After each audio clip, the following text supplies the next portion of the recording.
your dream. In the name of Jesus, your dream must come to pass. Akaju wasimugwagi, nobody will kill your dream. Oh. In the name of Jesus, your dream must come to pass. In the name of Jesus, every knee shall bow.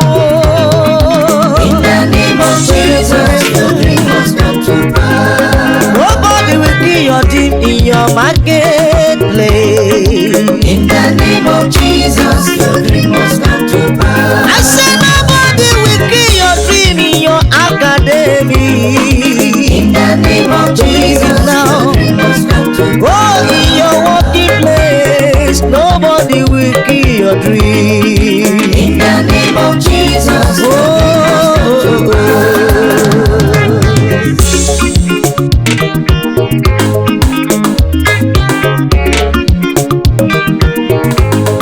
Chineke kwano kobonyega mayanu. Onye nwe mutu ana kobonyega buchaka yanu. Onye wali kuru na ndu mu gemene menu. Nkata Chineke mu na kwanu. Obu nkata manu magaya bara mu katojo hallelujah. Amerike madu de menisi mu gabuyefu. Katojo manu kronisi mu gabu katefu. Makachikura no musigo. Chimudera no desigo. Chimukara no kasigo. Iye chukukuru no gemenisi mama. In the name of Jesus, your dream must come to pass. In the name of Jesus Christ, I must succeed. In the name of Jesus, your dream must come to pass. In the name of Jesus, my dream must come true. Yes, yes, yes. In the name of Jesus, your dream must come to pass. Jehovah Simubagi, nobody will kill your dream. In the name of Jesus, your dream must come to pass. Imana deliver Simubulu, nobody shall kill your dream. Oh. In the name of Jesus, your dream must come to pass. Akiyo chukwu nisigi gere zani kuru no geme. In the name of Jesus, your dream must come to pass. Anyị kpatara ka onye ọbụla Chineke kere n'ụwa nwee dream. O nwere vision. E nwere ihe ọ na-akwadoro onwe ya bụ ihe ọma. Child of God, any human being that will stand to terminate your dream, any human being that will say that your dream will not come true, Holy Ghost, fire, fire, fire, fire, fire. Ụbọchị nne m mụrụ m, ajọ mmadụ ka njọ gajuju ebe gị n'ụbọchị a tụrụ ime m. Onye si na maka ya dị ndụ n'ihe ọma, ebe gị n'ụbọchị a mụrụ m. Aka Jehova na-eche m, aka Jehova dị n'arụ m, aka Jehova nọnyere m.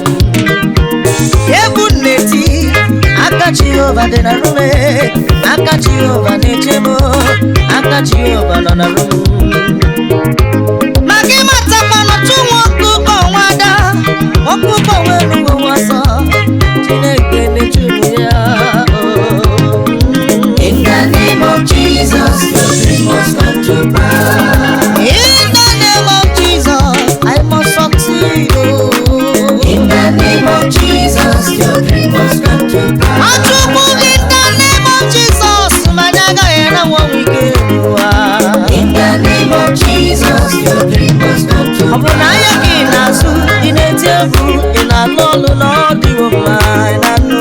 In the name of Jesus, your dream must come to Ndị pass. nụrụ gị ma ha mụghị nwanụ, were na Chineke ga-ekuru unu nwa mara mma. In the name of Jesus, your dream must come to pass. Ihe o kwuru ga-eme, ihe o kwuru ga-eme. In the name of Jesus, your dream must come to pass. Every destiny destroyer, Holy Ghost. Every dream destroyer, Holy Ghost. Anybody that said that I will never possess my possession, fire upon you. In the name of Jesus.